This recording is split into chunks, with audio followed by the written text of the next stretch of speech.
Саламатсыздар, құрметті тыңдаушылар. Химия фармацевтикалық өндірістің процестері мен аппараттары бір пәні бойынша дәрісімізді жалғаймыз. Бүгінгі дәрістің тақырыбы сұйық ортаны араластыру. Осы тақырып бойынша қарастырылатын негізгі сұрақтар: механикалық, статикалық, циркуляциялық, пневматикалық араластыру, механикалық араластырғыштар, араластыру процесінің есептеу негіздері, араластыру аппараты.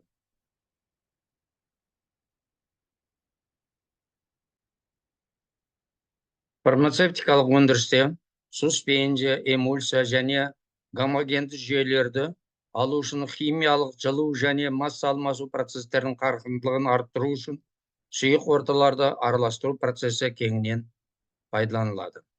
Сұйық орталарды араластырудың бірнеше тәсілдері бар. Механикалық құрылыстары әртүрлі араластырғыштардың жәрдемімен араластыру. Пневматикалық сығылған ауа немесе инертті газдар жәрдемімен араластыру. Циркуляциялық тұйықталған контурда сорғы жәрдемімен араластыру. Статикалық әртүрлі саптамаларды, немесе кейде оны сопла деп те атаймыз, сұйықтар мен газдардың кинетикалық энергиясы жәрдемімен араластыру. Осындай араластырудың 4 түрлері қолданылып жатады. Солардың ішінде өте көп қолданылатыны, өндірісте көп қолданылатын механикалық араластыру. Сондықтан біздер механикалық араластыруға қолданылатын әртүрлі араластырғыштардың конструкциясын көрейік. Мынау механикалық араластырғыштар. Аппараттың ішінде білікке осындай жаңағыне араластырғыштар қондырылады.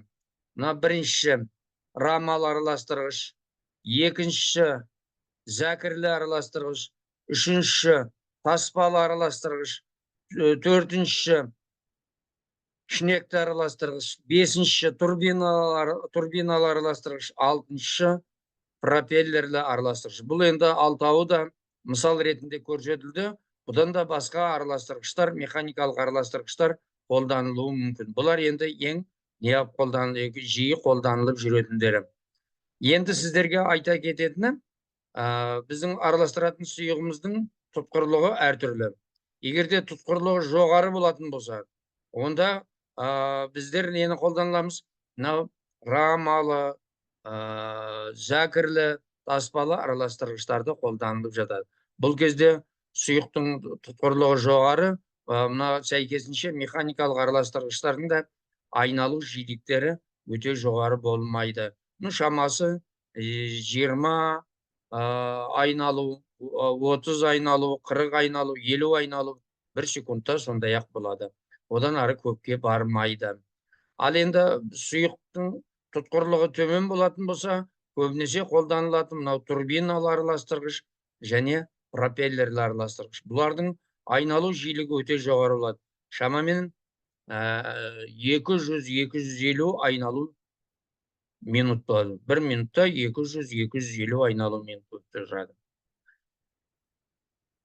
Енді осы араластыру, механикалық араластырғыштарды есептеу негіздерін қарастырайық. Оларды есептеу үшін әдетте гидродинамиканың теңдеуіне сәйкес сұйықтың стационарлы еріксіз қозғалысын қарастырамыз, ауырлық күшін ескеріп отырамыз. Мұнда ұқсастық сандардың тәуелділігін мына түрде жазуымызға болады. Гидродинамикада Эйлер ұқсастық саны, Рейнольдс, Фруда ұқсастық сандарына тәуелді. Содан кейін жаңа ұқсастық симплекстеріне, геометриялық ұқсастық симплекстеріне. Бұл бірінші, екінші ұқсастық симплекстеріне тәуелді болып тұрады. Жалпы жағдайда осындай ұқсастық сандар теңдеуін жазуға болады. Алайда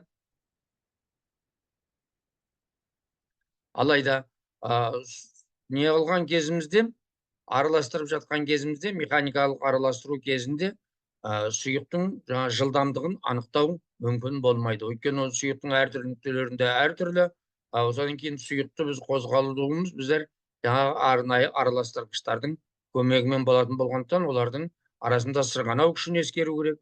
Сондықтан өте күрделі болады дағы. Сонда ненің барлығын есептеу теңдеулердің барлығын айналатын жаңағы механикалық араластырғыштардың айналу жылдамдығына, шеңберлік жылдамдығына не қылуымыз керек? Байланыстыруымыз керек. Оны енді жаңағы араластырғыштың шеңберлік жылдамдығын мына теңдеуменен анықтап алсақ, W тең пи dn, пи дегеніміз 3,114, D дегеніміз жаңағы ненің эквивалентті диаметр, араластырғыштың эквивалентті диаметр, N деген айналу жиілігі. Енді осы жылдамдықты біздер жаңағы ұқсастық сандарға апарып қоямыз. Мысалы, Рейнольдс ұқсастық санына қоямыз, W rho D бөлінген мю болатын болса, негізгі теңдеу.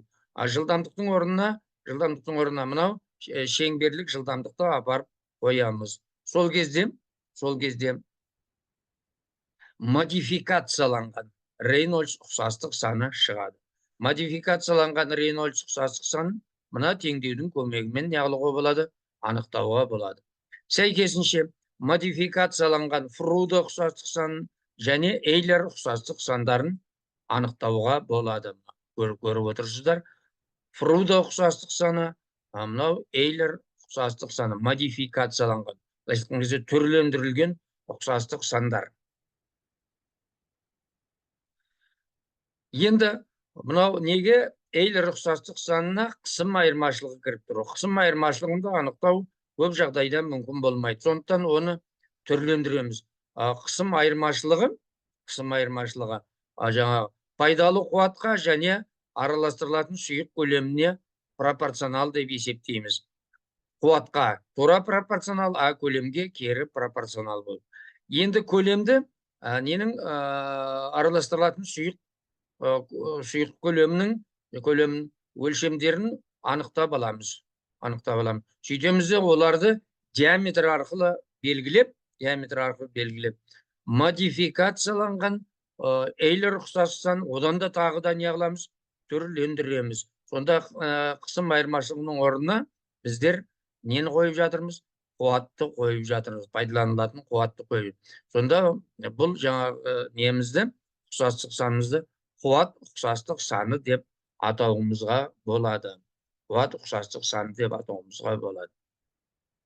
Енді қуат ұқсастық санын пайдалана отырып, ұқсастық сандар теңдеуін есептеуге арналған, араластырғыштарды есептеуге арналған теңдеуін мына түрде жазуға болады. Қуат ұқсастық саны Рейнольдс ұқсастық санына, Фруде ұқсастық сандарына не болып жатыр? Тікелей тәуелді болып жатыр.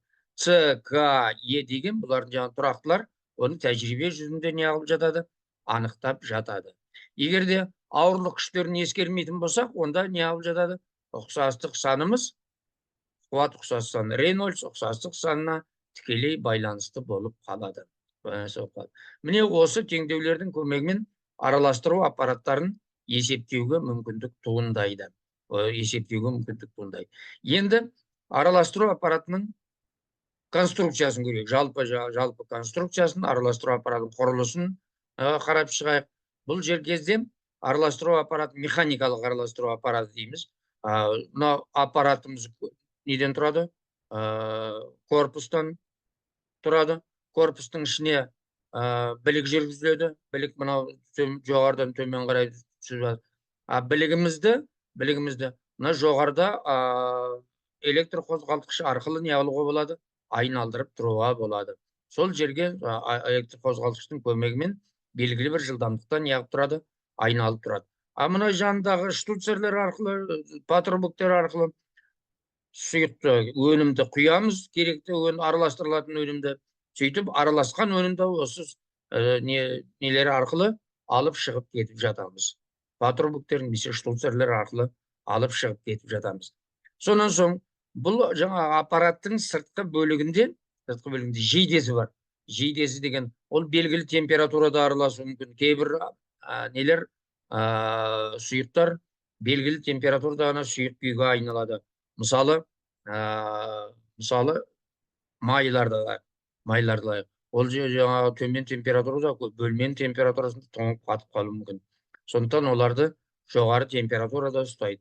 Дәрілерді алу үшін де, оларды араластыру үшін де жоғары температураға 70-80 градусқа дейін қыздыруға болады. Сол кезде осы жоғары температураны ұстап тұруға бу беріп, жаңа жоғары температураны ұстап тұруға болады. Және мына біліктің басына әртүрлі араластырғыштарды. Мына жерде жаңағы турбиналы араластырғыш қойылған. Турбиналы араластырғыш қойылған.